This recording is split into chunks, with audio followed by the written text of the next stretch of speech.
Warning: before you watch this video, know that I may not cover everything you may need to know for the chemistry class you are taking, but otherwise, this is a hopefully funny overview about the chemistry foundations. Taught by a high school student that passed AP Chem. I also got a 5 on the test. So hopefully, what I'm teaching makes sense and is easy to understand. Anyway, enjoy. Alright, before we begin though, let me give you some specifics about what I'll be talking about. First, we'll go over atomic structure, then chemical equations, just the basics however, the periodic table, specifically trends and grouping, and finally, the best part about chemistry, moles. Yeah, the moles. Alright, I'm done explaining now. Back to the video. This is the atom, the basis of all things. But seriously though, in all honesty, atoms are pretty great. Each atom is built from three things: neutrons, protons, and electrons. Though hydrogen is special, hydrogen is always special. If you know what I'm talking about, you know what I'm talking about. And these three building blocks of atoms are separated into two sections: the nuclei, made of the protons and neutrons, and the outside orbiting electrons. In the easiest terms, you can think of this like the planets orbiting around the sun. The planets are electrons orbiting around the sun, which is made of protons and neutrons. And now, if you look carefully at this image, you may notice some symbols. I wonder what the symbols mean. The plus sign, the negative sign. Well, yeah, it's really straightforward. I mean, it literally shows you there. Neutrons is N. Technically, it's N0 because it has no charge. Protons is P with the plus sign because they have a positive charge. And then electrons are E minus, meaning they have a negative charge. Well, kind of leading from the topic of atoms to the periodic table, we got this stuff. The atomic number, which is the number of protons, and technically the number of electrons, but that's not always the case. Atomic mass, which is the number of protons and neutrons. And finally, the chemical symbol. Now, in chem, or any other subject where you have to look at the periodic table, you should learn to correctly identify what each value on the periodic table represents, or at least the most important, which is the atomic mass number. The atomic mass number basically represents the molecular weight of any molecule. I'll talk about this more later on. And atomic mass is an average of the isotopes of a specific chemical. But before I talk about isotopes, here's a question. What did the scientist say when he found two isotopes of helium? The answer? Heh.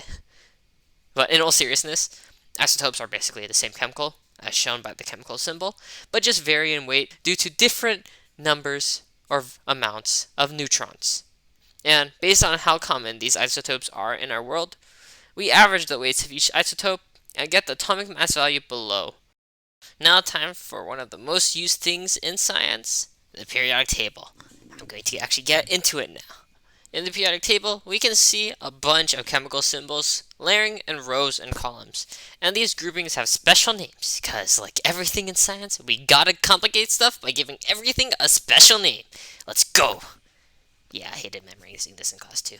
But anyway, now, there are a bunch of names for each of these vertical columns, or families, which is their official name, and if you want to know each single column, here is me trying to say them in a rap-like way. We got the alkaline metals, alkaline earth metals, transition metals, post-transition metals, metalloids, non-metals, halogens, noble gases, lanthanides, actinides. Did that make sense? Did I say them all right? I think I did. Anyway, there are also things called periodic trends on the periodic table, and they're called the atomic radius trend, ionization energy trend, and finally the electronegativity trend. Now, of these three, if you're taking chemistry at a high school or college, you will definitely have to memorize them, like most other stuff, and I'm telling you this as an ex-AP Chem student. These trends are the most annoying things ever. Like, maybe not for everyone, but if you're taking AP Chem or planning to, you'll know the AP Chem exam has a lot more complicated stuff that you have to solve and answer, but when they ask you fun little tidbits and questions relating to these kind of trends, you better have the rules memorized, because otherwise you'll definitely get the question wrong, since the answers are all really close to each other and pretty similar. But it's up to you how you want to study. Alright, now some fun facts for each trend. or not really fun facts, it's just facts in general. The atomic size trend is based on interactions between nuclei and electrons. It follows the rules of opposites attract while those that are the same repel, meaning that protons and electrons will be in a constant tug and pull relationship between protons and electrons and electrons and electrons, if that makes sense. I guess just to clarify, you can think of it as the nuclei with the protons and neutrons. Specifically, the protons with the positive charge will be attracted to the electrons, which have a negative charge, and the electrons, which have negative charges, will repel each other. Alright, that's it. Let's go to the next topic. Ionization energy. So, ionization energy is simply the amount of energy necessary to remove an electron from an atom, as seen by the definition here, and it follows the trend of increasing up and to the right of the periodic table. Yeah, that's about it. Let's go to the next topic and final topic now. This is electronegativity trend. I personally like this one. It follows a trend of increasing up and to the right of the periodic table to fluorine, denoted as F, which has the highest electronegativity. And electronegativity is simply the ease at which electrons are accepted. Yeah. And you'll notice on this periodic table that I have here, the final column, which includes helium, neon, argon, krypton, xenon, and radium, does not or is not included in electronegativity. And this is specifically because this column or family, known as noble gases, have a full valence shell of electrons and are stable and do not need to attract electrons. That's a lot of complicated terms. But basically, valence shells is the outside or the outermost electron shell of an atom, right? It's electrons on the very far outside rim. You can think of it as the farthest planets from the sun.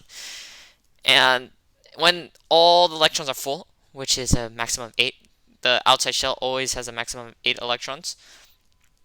It doesn't need to lose or gain anymore, so it has no purpose or need to attract electrons to fill the shell, meaning that it's perfectly fine and doesn't need any electronegativity.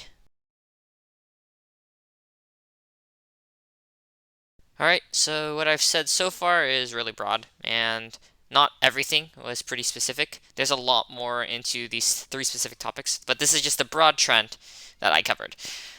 If you really need to learn or want to learn about these topics, check out some other learning platforms or YouTube channels, because there are pros on YouTube who actually know this stuff really well and teach the complex stuff really well. I'm just a student at a high school, so I just hopefully phrase this in a way that's easy to understand, but the correct terms and all that stuff will be probably better if you ask a teacher or a professional online. Now, give me a little drum roll, please. Introducing the chemical equation. Not gonna lie though, that drum roll I made kind of sucks. Maybe I'll add something later. But anyway, so if you've seen anything relating to chemistry, or any other science for that matter, you've probably seen chemical equations like this. And if you're a student taking a science class, most likely chemistry in high school, you will definitely have to understand how it works. Now, you have 3 main parts to a chemical equation. There's the reactants, sometimes called the substrates, but you probably won't see this called this in a high school chemistry class. There's the products, and then the arrow in between them. Of course, the naming of this is pretty straightforward. The products are stuff that are created by something, and that something is the reactants, and the reactants are called the reactants because they are the reacting chemicals. So yeah, pretty straightforward, and easy to remember. Since you now know these basics, let's talk about some more specifics. With every chemical equation, you're going to come across these things called subscripts and coefficients. And like a lot of other things in chem, especially the basic stuff, these names are pretty straightforward for what they represent. Can you figure out which of these numbers here is a subscript?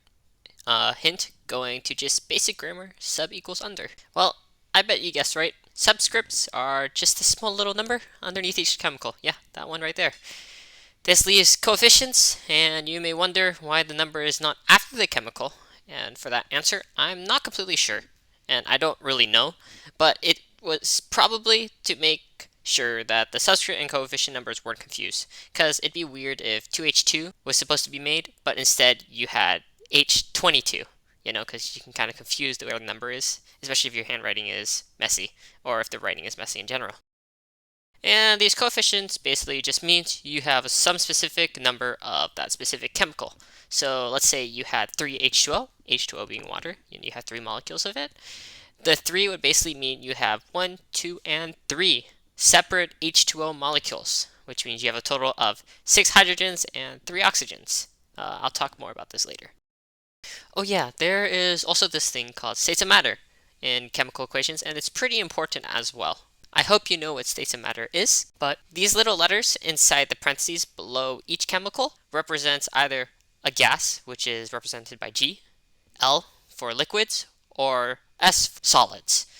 Of course, there's also other stuff like AQ, meaning aqueous, but I'm not going to get too much into that in this video. That's more of the basics covered, so let me teach you some more important stuff you'll probably need to learn if you're in a chemistry class, or any other class that's using chemical equation for that matter. When you solve these kind of problems and equations, both sides have to balance like a math equation.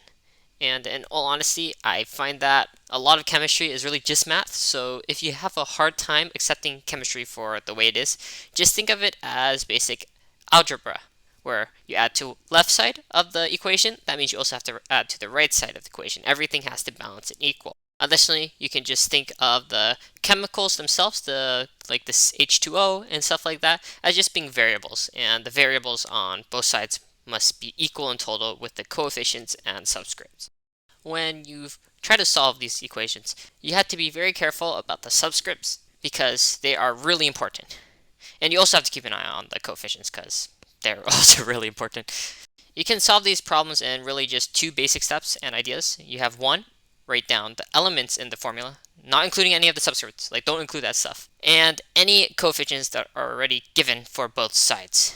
And 2, make sure that these elements are equal on both sides. Those are basically just the 2 basic steps you need to do to solve any chemistry equation, or at least that's what I did. So now with step 2, that's basically where all the solving in action happens, and you have to understand how the coefficients will affect the chemicals given. Now let me get to actually solving these equations. First things first, after writing out the elements for both sides, you have to think about how adding a coefficient to one set of chemicals will affect the whole equation. And what I mean by whole equation is just the balancing of both sides, like how I was talking about algebra earlier. It just has to go back to that main idea of balancing. But anyway, let's say for example that you had hydrogen and water forming 2 hydronium, which is this H3O. To solve this, you have to make sure which hydrogen, because there's some in water and some in the normal element here, you have to increase. But in this equation, it's pretty simple. You can see on the right hand side that the 2H3O will actually equal 6 hydrogens and 2 oxygens, meaning that the reactants on the left side of the equation must equal the same amount of oxygens and hydrogens. Now you can see in these reactants, one has oxygen, and that's the water, and the other one is just plain hydrogens, meaning that since you have 2 oxygen molecules on the right side, there must be 2 water molecules on the left side, which means there are 4 hydrogens on the left side. And since there are 6 hydrogens total, as seen by the number on the right side, that means there must be 2 hydrogens just found in the normal element, meaning the final equation is 2 hydrogens, 2 waters forming 2H3O. But technically, 2 hydrogens is really just H2, or a hydrogen with a subscript of 2, because hydrogen is naturally found as a diatonic molecule. Now, what might be a diatonic molecule? Well, it's anything that is naturally found in nature as something that comes in a pair of 2. And on the periodic table and in our world, there are only 7 of these. These are H2, N2, O2, F2, Cl2, and Br2, and that means they are hydrogen, nitrogen, oxygen, fluorine, chlorine, and bromine. And these 7 are pretty easily remembered using one of these 2 tricks. The first one being a simple saying, never have fear of ice cold beer. Never begins with N, which means nitrogen, because they all start with N, you know. Has begins with H, which means hydrogen, because they both start with an H, and then yeah, so forth and so forth for each one. Or you could just straight out memorize the 7 as NOFCl and Br, making the shape of a 7, since there's only 6 there, because the NOF and then ClBr, that makes 6. One's missing, and that one missing must be hydrogen. It's just a little bit more of memorization, but yeah, these are 2 pretty easy ways to remember. Oh yeah, before I forget, don't leave out iodine like I just did. Iodine is also diatonic. It is I2. It's also included in the 7 with the shape 7. I just am blind and didn't see it. And then in the Never Have Fear of Ice Cold Beer, the ice equals iodine. Anyways, going forward, here is the best part about chemistry, the moles. No, no, no, no, no, no, no, no, not that mole. This mole. Yeah. Anyway, yeah, in chemistry, we got these cool things called moles, and they are made up of 6.022 times 10 to the power of 23 atoms, with atoms being the singular small element of a chemical found in nature. This number, which is known as Avogadro's number, is the most used thing in chemistry. Like, you use moles, not atoms. And when you want to convert, you have to use this number. Because nobody wants to calculate the itty bitty small atoms when we can just use a smaller number.